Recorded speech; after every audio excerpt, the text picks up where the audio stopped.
Öksürük aslında hava yollarının temizlenmesinde ve korunmasında rol oynayan bir refleks mekanizması. Ancak aynı zamanda da sağlık kuruluşlarına, hastanelere en sık başvuru nedeni.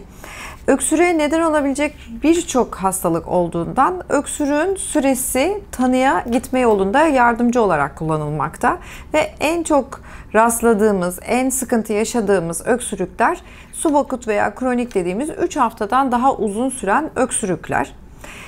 Bu öksürüklerde karşımıza geldiği zaman hasta tüberküloz ve akciğer kanseri gibi bir takım hastalıkları dışladıktan sonra akciğer grafisinde herhangi bir patoloji görmüyorsak genel olarak 3 hastalığa yöneliyoruz. Astım, reflü ve postnazal akıntı sendromu dediğimiz geniz akıntısı.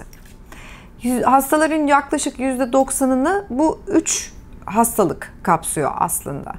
Astım tanısını koymak için alerji deri testleri ve solunum fonksiyon testleri yapıyoruz.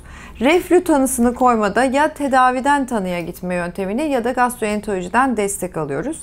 Geniz akıntısının yapabilecek birçok neden var. Başında alerjik rinit geliyor. Onun dışında akut sinüzit ve nezleler de geniz akıntısı yapabilir.